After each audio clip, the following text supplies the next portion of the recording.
할렐루야, 주님의 이름으로 사랑하고 축복합니다. 저는 오늘 보혜사라는 제목으로 말씀을 나누겠습니다. 이 보혜사라는 말은 파라클레토스입니다. 파라클레토스는 요한복음에 4번 나오고 요한일서에 1번 나옵니다.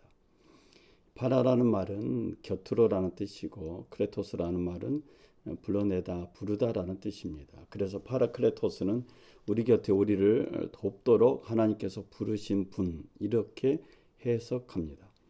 우리 성경은 이를 보혜사라고 해석했습니다. 이 보혜사라는 말은 은혜로 보호하시는 스승이라는 뜻입니다. 그래서 사람들은 파라클레토스, 보혜사를 변호사다, 또 어떤 사람은 조력자다, 어떤 사람은 활동적인 원조자다, 이렇게 말하기도 합니다. 또 종교개혁가였던 루터는 위로자라고 말했습니다. 파라클레토스가 첫 번째 나오는 본문이 신약성경에서 요한복음 14장 16절, 17절에 있습니다. 내가 아버지께 구하겠으니 그가 또 다른 보혜사를 너에게 주사 영원토록 너희와 함께 하리니 그는 진리의 영이라. 세상이 능히 그를 받지도 못하나니 이는 그를 보지도 못하고 알지도 못함이라. 그러나 너희는 그를 아나니 그는 너희와 함께 거하시며 또 너희 속에 계시겠습니다. 첫 번째 요한복음 14장 16절 17절에 나오는 보혜사는 영원토록 너희와, 즉 예수님의 제자인 우리와 함께 하겠다고 말씀하고 있습니다. 즉 보혜사는 친구가 된다는 의미입니다. 친구이신 진리의 영이다 라고 요한복음 14장 16절 17절은 말합니다. 이 친구라는 말은 친척에서 쓰는 친자와 오래된다는 의미의 굿짝 합쳐져서 이루어졌습니다. 이 말은 서로에게 영향을 끼치는 사이 관계라는 뜻입니다. 그래서 사람들은 말합니다. 친구를 보면 그 사람을 알 수 있다. 보혜사가 우리의 친구가 되신다. 파라클레토스, 우리 곁에 오셔서 친구가 되셔서 우리를 돕도록 도와주신 분이 보혜사라고 성경은 우리에게 말합니다. 바울은 이 보혜사와 함께 살면서 영원토록 함께하는 보혜사로 인하여서 그는 선교하게 되었습니다. 사도행전 17장 22절 이하에 보니까 바울은 이 아테네라는 곳에 도착했습니다. 그리고 아레오바고라는 광장에 서서 아테네 사람들에게 말합니다. 아테네 사람들아, 당신은 참으로 범사에 존경심이 많도다. 그런데 너희는 알지도 못하는 신에게라는 단을 만들고 그곳에 절하고 있구나. 그러면서 아테네 사람들에게 바울은 자신의 신앙을 고백합니다. 자기와 영원토록 함께하고 계시는 보혜사를 통해서 이런 고백을 합니다. 세상은 하나님을 모른다. 세상은 하나님을 알 만한 눈도 없고 또 무엇을 찾아야 될지 모르기 때문에 세상은 헤매고 있다. 그러면서 바울은 말합니다. 내가 알고 있는 하나님은 천재 주재이신데 그분은 우주와 그 가운데 있는 만물을 지으셨다. 그래서 그 하나님은 사람이 손으로 지은 전에 계시지 않는다. 건물 속에 계시지 않는다. 또한 고백합니다. 하나님은 만민에게 생명을 주고 호흡을 주고 만물을 지으시는 분이다. 바울은 보혜사를 통해서 영원토록 자신과 함께하는 삶으로 변화되었습니다. 그래서 그는 진리의 영을 친구로 맞이하게 되었고 선교하는 삶, 전도하는 삶을 살게 되었습니다.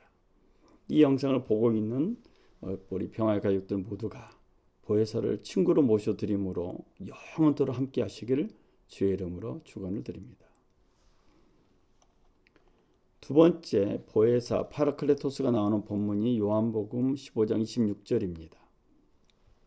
내가 아버지께로부터 너희에게 보낼 보혜사, 곧 아버지께로부터 나오시는 진리의 성령이 오실 때에 그가 나를 증언하실 것이요. 두 번째 본문인 요한복음 15장 26절에서 보혜사는 하나님 아버지로부터 나오는 진리의 영이다. 즉 보혜사는 예수에 대하여 모든 것을 증언하는 역할을 한다라고 설명하고 있습니다. 여러분, 성령은 하나님으로부터 오는 것입니다. 은사를 가진 사람에게서 나오는 것이 아니고 하나님 아버지로부터 나오는 것이 성령입니다. 그래서 성령이 임하면 예수님에 대한 관심과 지식이 증가하게 됩니다. 예수님 어떻게 사셨는가? 예수님 무슨 뜻으로 이런 말씀하셨는가를 알게 됩니다. 베드로전서 3장 13절 이하에 보니까 베드로가 보혜사를 통해서 예수님을 그리스도를 이렇게 고백하고 있습니다. 그리스도께서는 단번에 죄를 위하여 죽으셨는데 의인으로서 불의한 자를 대신하셨다. 그 이유는 우리를 하나님 앞으로 인도하기 위함이다라고 고백합니다. 베드로는 이어서 고백합니다. 의를 위하여 고난을 받으면 그 사람은 복 있는 사람이다라고 말했습니다. 또한 그리스도를 주로 삼아 자신을 거룩하게 하라고 권면하면서 선한 양심을 가질 것을 말합니다. 보혜사를 통해서 우리는 예수님의 사랑을 받게 되었고 예수의 방식으로 살게 됩니다. 세 번째로 파라클레토스가 나오는 본문은 요한복음 16장 7절 이하의 본문입니다. 파라클레토스가 세 번째 나오는 요한복음 16장 7절 이하에 보면 성경이 이렇게 말합니다. 그러나 내가 너희에게 실상을 말하노니 내가 떠나가는 것이 너희에게 유익이라. 내가 떠나가지 아니하면 보혜사가 너에게 오시지 아니할 것이요 가면 내가 그를 보혜사를 너에게 보내리니 그가 와서 보혜사가 와서 죄에 대하여 의에 대하여 심판에 대하여 세상을 책망하리라.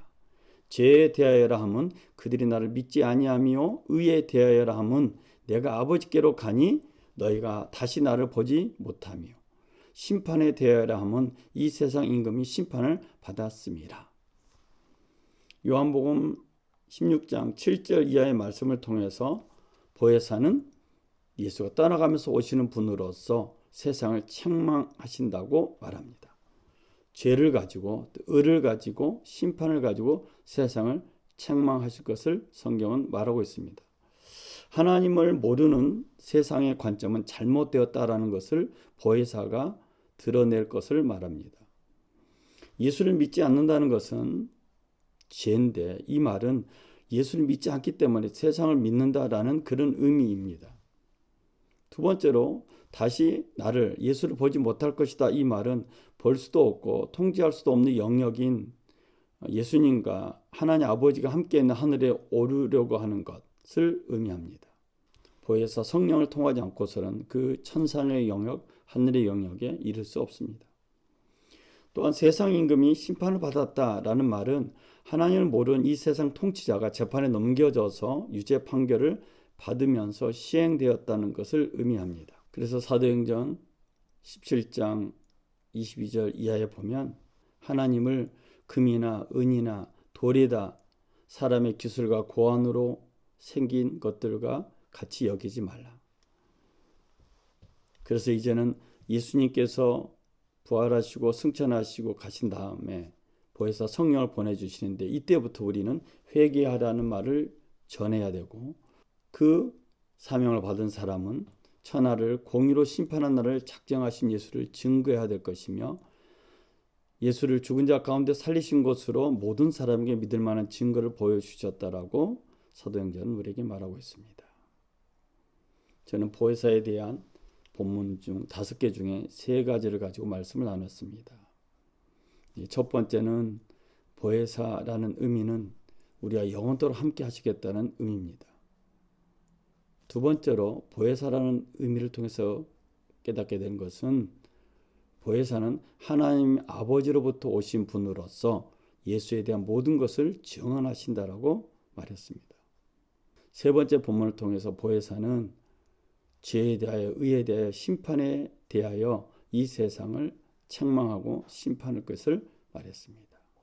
부활하신 예수께서를 모시고 사는 우리 평화의 가족들이 보혜사와 친구로 영원토록 지내면서 예수를 닮아가는 삶, 예수의 성품으로 가득한 삶이 되시기를 주님의 이름으로 축원을 드립니다. 기도하겠습니다. 어제나 오늘이나 영원토록 변함없으신 주님을 찬양합니다. 보혜사 성령 우리에게 보내주셔서 보혜사 성령과 더불어 살게 해주신 주님 감사합니다. 예수님 떠나가신 후에 보내주신 보혜사 성령으로 우리는 영원히 사는 은혜를 누리게 되었습니다. 이 진리를 놓치지 않게 하시고 진리의 영이신 보혜사 성령을 통해서 예수를 더 깊이 알게 하시고 예수의 방식으로 살아가게 하여 주옵소서.